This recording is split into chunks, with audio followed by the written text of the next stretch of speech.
민수기 2장 본문은 하나님께서 이스라엘이 400년간 생활했던 애굽 중심의 삶에서 벗어나서 하나님 중심의 삶을 살기 위해서 그들을 어떻게 중심 이동시킬 것인가, 그 방법에 대해서 명령하고 있습니다.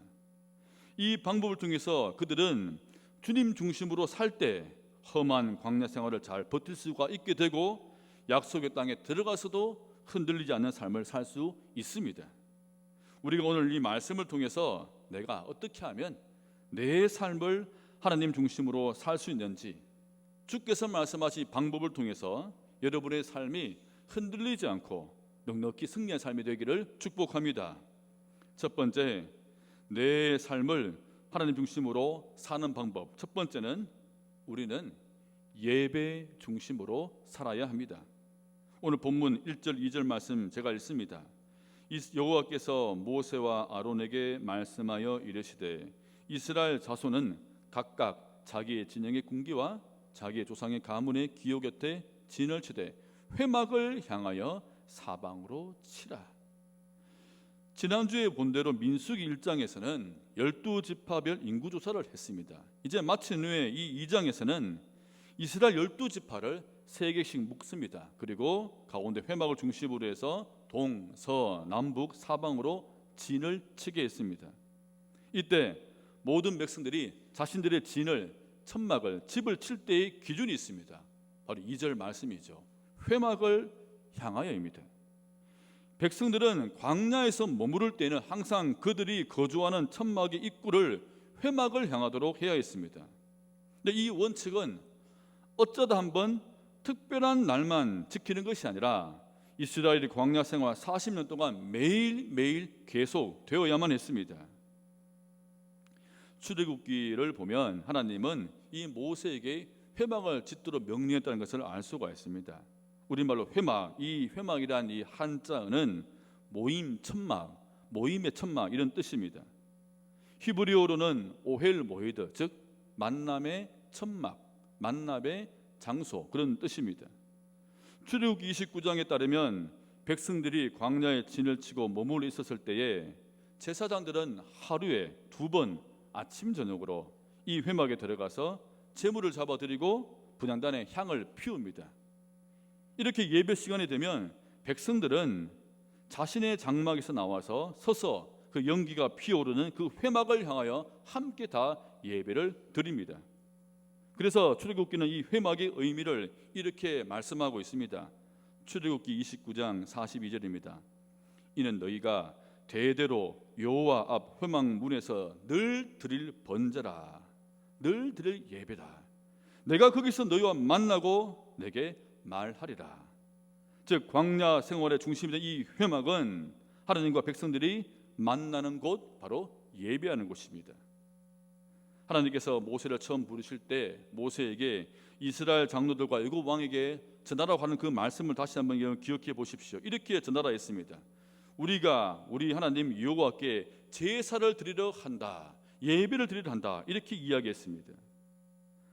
하나님께서 이스라엘을 애굽에서 구원하신 목적은 하나님을 예배하기 위해서입니다. 그래서 하나님은 이스라엘 백성들의 광야 삶 한복판에 바로 이 회막을 두고 백성들이 집을 출입할 때마다 항상 회막을 볼 수 있도록 했습니다. 회막을 향하여 이 뜻은 즉 예배 중심의 삶을 살 것을 명령한 것입니다. 하나님은 항상 이 예배하는 훈련을 통해서 애굽이라는 옛 삶에서 벗어나 하나님 중심으로 삶을 이동시킬 수가 있다고 말씀하고 있습니다. 여러분, 우리가 이 세상 광야를 지나가며 살 때 이 땅에서 우리가 해야 할 가장 중요한 훈련은 회막을 향하는 훈련, 즉 예배하는 삶을 사는 훈련입니다. 우리가 항상 예배하는 삶을 살 때 내 삶의 중심이 바로 우리 주님이 될 수가 있습니다. 왜냐하면 하나님은 예배를 통하여 우리를 찾아와 주시고 만나 주시고 바로 우리 가운데 거하시기 때문입니다. 그래서 우리는 반드시 회막을 향하는 삶, 예배 중심의 삶을 살아가야 합니다. 우리 달력을 보면 일주일의 시작이 일요일, 우리는 주일이라 하죠. 주일로 표시가 되어 있습니다. 우리는 주일을 중심으로, 즉 주일 예배를 중심으로 한 주를 시작하면서 살아갑니다. 이는 우리 성도의 삶의 중심이 예배임을 보여줍니다. 그래서 우리는 이 주일 예배를 먼저 가장 잘 지켜야 합니다. 이곳 회막에서 일주일의 시작을 하나님과 만나야 합니다. 이 만남을 통해서 회복도 하고 새 힘을 반드시 우리가 얻어야 합니다. 그런데 살다 보니 깨닫습니다. 일주일이 한 번만으로는 되지 않는구나 라고 우리는 압니다.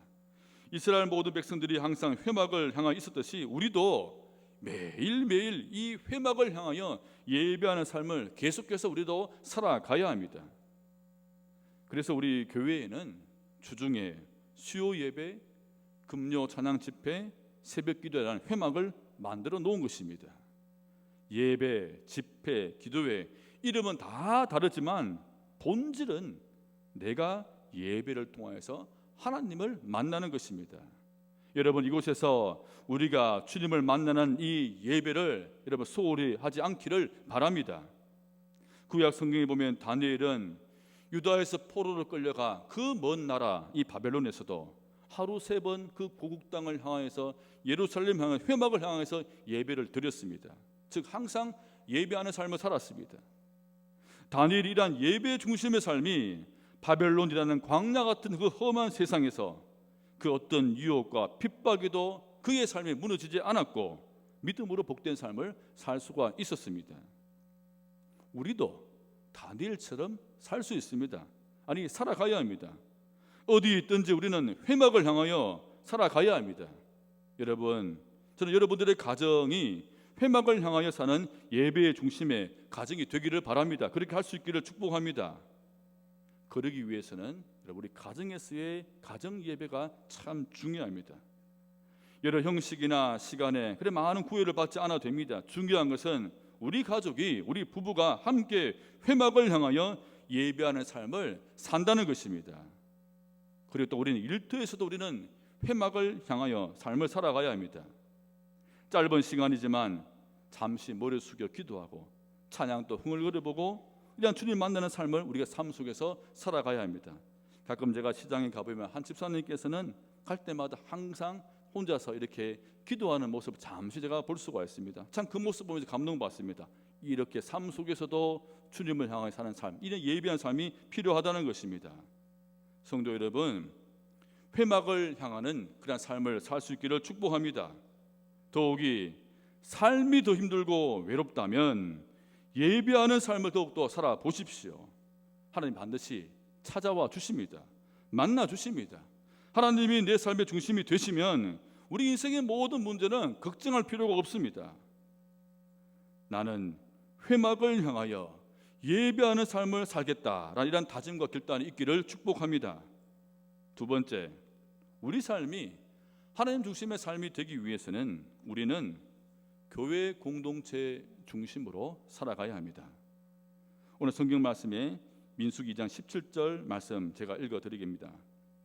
그 다음에 회막이 레위인의 진영과 함께 모든 진영의 중앙에 있어 행진하되 그들의 진친 순서대로 각 사람은 자기의 위치에서 자기들의 길을 따라 앞으로 행진할지니라. 본문 34절 후반절 제가 읽어드립니다.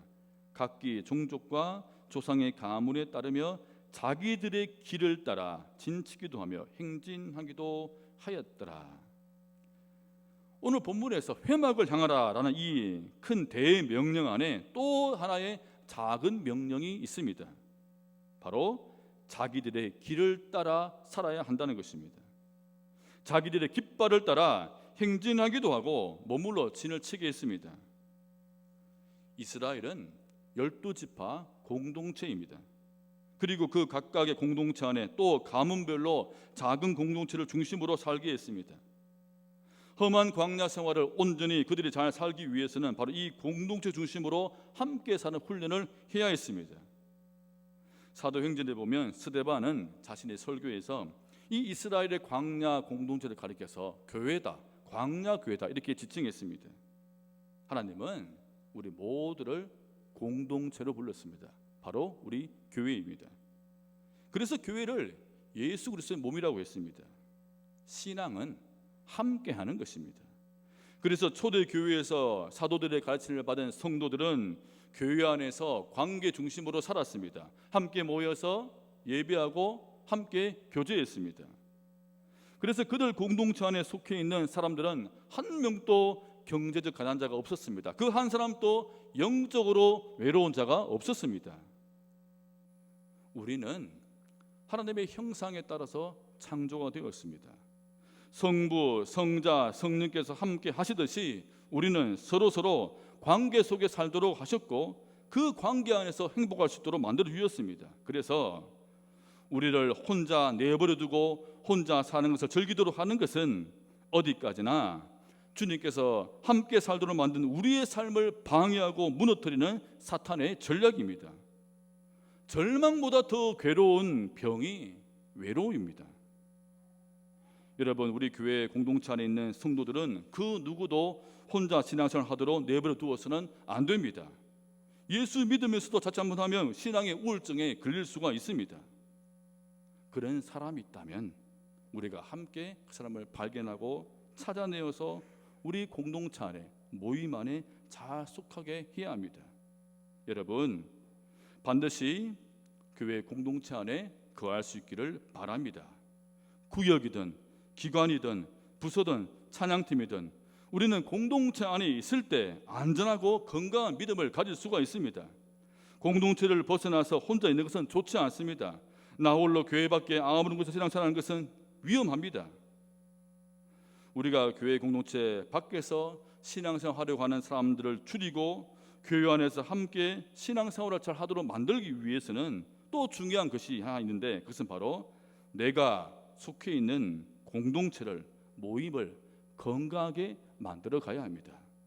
말씀 중심으로, 기도 중심으로, 예배 중심으로 모이도록 그리고 만들어 가야 합니다. 한 집사님의 이야기입니다.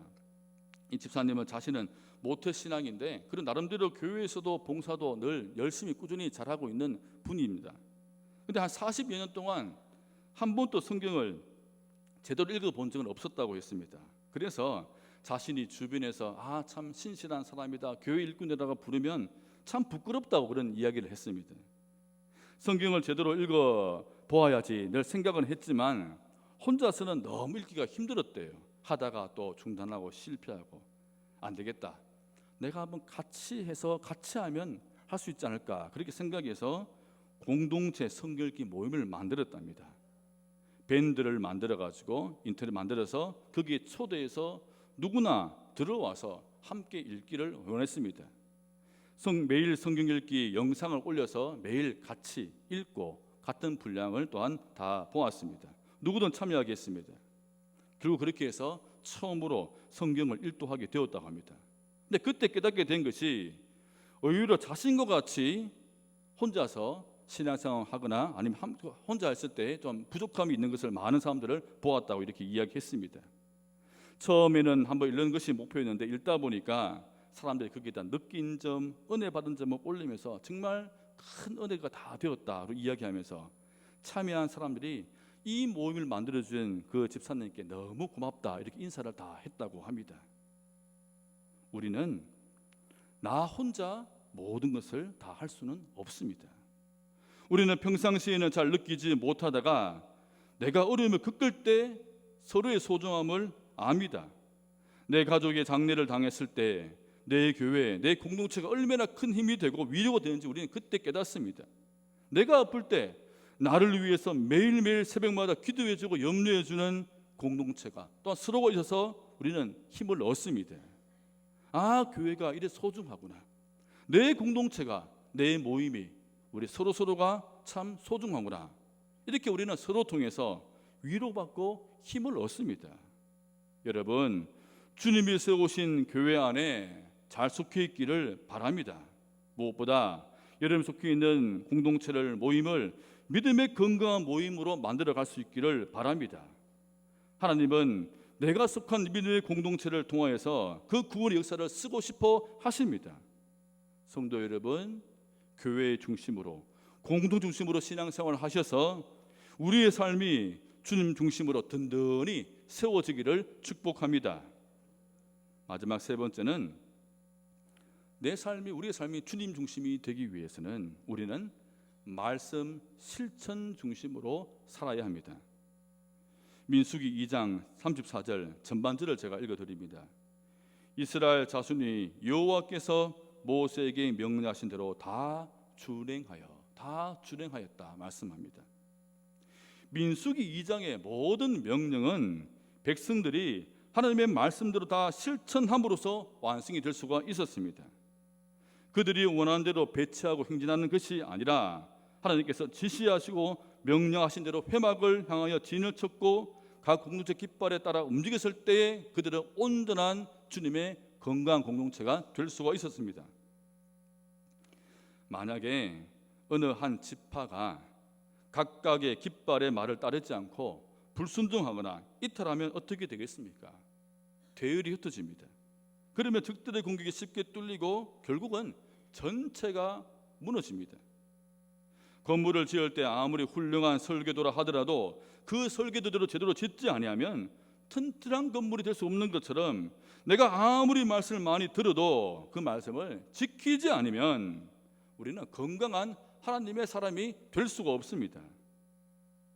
그래서 사탄은 우리가 말씀을 듣는 것만으로 충분하다고 착각하도록 만들어서 우리로 하여금 건강한 신앙이 되지 못하도록 합니다. 우리로 하여금 건강한 교회가 되지 못하도록 방해합니다. 여러분, 우리가 말씀을 읽고 듣고 묵상하는 것 먼저 중요합니다. 하지만 이것만으로는 내 삶이 온전히 하나님 중심으로 살 수 없습니다. 우리는 하나님 말씀을 하나씩 실천해 갈 때 내 삶의 중심이 나에게서 예수님 중심으로 그리고 세상에서부터 하나님 중심으로 옮겨지기 시작하는 것입니다. 요한 1서 2장 5절 말씀입니다. 누구든지 그의 말씀을 지키는 자는 하나님의 사랑이 참으로 그 속에서 온전하게 되었나니 이로써 우리가 그의 안에 있는 줄을 아노라. 주의 말씀을 실천하는 사람이야말로 그 삶의 중심이 주님이 계시는 삶이다라고 말씀하고 있습니다. 제가 올해 첫 주 신년주일 설교 때 이렇게 제가 제안을 했습니다. 올해는 우리 모두 말씀 노트를 다 만들어 보십시다. 그래서 먼저 주일 말씀을 들으면 꼭 한 가지 실천할 것을 적어 보십시다. 그 실천할 것을 잘했으면 잘했다 동그라미, 보통이다 세모, 못했으면 X 표시해보자, 기록해보자고 제가 제안을 했습니다. 여러분 다 기억하시죠? 다 잊어버렸다면 괜찮습니다. 오늘 다시 시작하면 됩니다. 근데 제가 이렇게 다시 한번 거듭 이 말씀을 드린 이유는 무엇보다 성도는 말씀 실천이 너무나 중요하기 때문입니다. 마태복음 7장 26절 20절 말씀입니다. 나의 이 말을 듣고 행하지 아니하는 자는 그 집을 모래 위에 지은 어리석은 사람 같으리니 비가 내리고 창수가 나고 바람이 불어 그 집이 부딪힘에 무너져 그 무너짐이 심하니라. 내가 들은 말씀을 마음으로 옮기고 그리고 그 마음에서 내 행동으로 계속 옮겨갈 때 여러분 우리의 삶이 튼튼하게 건강하게 지어지는 것입니다. 그래서 혹시 만약 지금 내 삶이 흔들흔들거리고 위태롭다면 한번 질문을 던져보아야 됩니다. 내가 말씀대로 잘 살고 있는가? 내가 주의 말씀을 다 준행하고 있는가? 한번 질문을 던져볼 필요가 있습니다. 사업장을 운영하는 참 믿음 좋은 부부를 신방한 적이 있습니다. 그 집사님 부부께서 저에게 이런 고백을 한 적이 있습니다. 목사님, 예전에는 하나님 믿기가 아주 쉬웠습니다. 그러나 믿음이란 것이 하나님의 말씀을 따라 지키며 사는 것임을 알고 나니 하나님 믿기가 더 어려워졌습니다.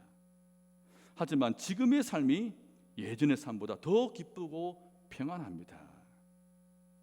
여러분 이번 말씀에 따르면 하나님 믿기가 더 어려우면 삶이 고단하고 힘들어야 하는데 주님 믿기가 어려웠음에도 불구하고 더 기쁘고 평안하다는 이 말은 의미가 무엇입니까? 이 말은 우리가 정말 말씀대로 살았을 때 말씀을 실천했을 때에만 알 수 있는 바로 놀라운 신앙의 신비가 바로 있다는 것입니다. 우리가 주님 믿기가 쉬울 때가 언제입니까? 그냥 말씀대로 살지 않고 그냥 내 중심으로 내 마음대로 살기 시작하면 우리는 예수 믿기 쉽습니다. 그냥 교회 나와 출석하고 적당히 봉사하고 하면 쉽죠. 그런데 내가 말씀대로 하나씩 살려고 하면 주님 믿는 것이, 예수 믿는 것이, 십자가 지는 것이, 좁은 길 가는 것이 어렵구나, 힘들구나 깨닫습니다.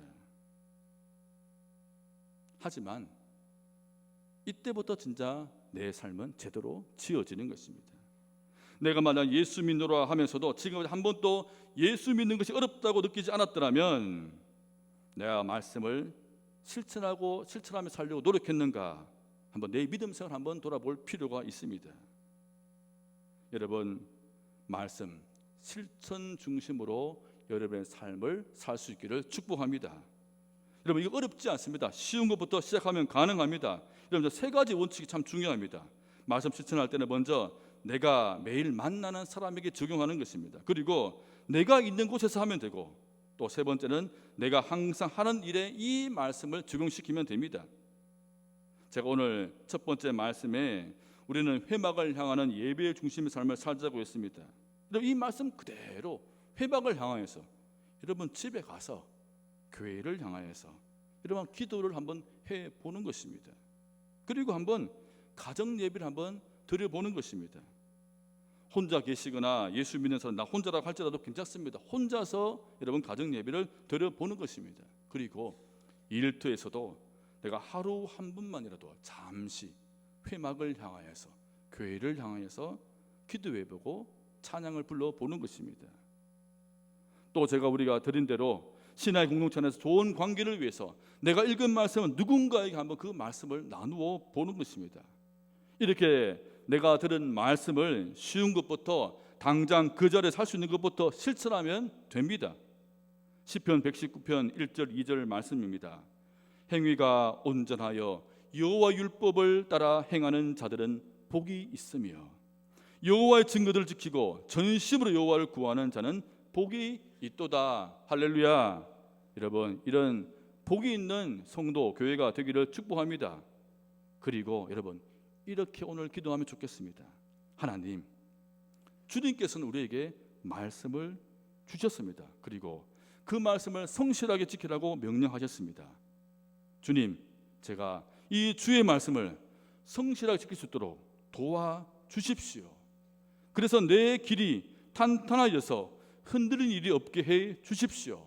여러분, 이렇게 간절히 기도하면 주님께서 반드시 힘을 주실 줄을 믿습니다. 성도 여러분, 말씀이 곧 하나님이십니다. 이 말씀을 하나씩 실천함으로 내 삶의 중심을 하나님으로 잘 이동시켜서 어떠한 삶에도 흔들림 없이 살아갈 수 있기를 축복합니다. 오늘 말씀을 맺습니다. 하나님은 우리 모두에게 예배를 주셨습니다. 그리고 이 교회 공동체를 주셨습니다. 그리고 말씀을 주셨습니다. 이 예배와 우리 공동체와 말씀을 통해서 하나님은 우리 삶 가운데 거하고 싶어 하십니다. 중심이 되고 싶어 하십니다. 유진 피터슨 목사의 현실에 뿌리 박힌 영시라는 책에서 이렇게 말합니다. 다윗의 삶에서 가장 특징적인 것 한 가지는 하나님이다. 다윗은 하나님을 믿었고 하나님을 생각했고 하나님을 상상했고 하나님의 이름을 불렀고 하나님께 기도했다. 다윗의 인생에서 가장 큰 부분을 차지한 것은 다윗 자신이 아니라 오직 하나님이었다.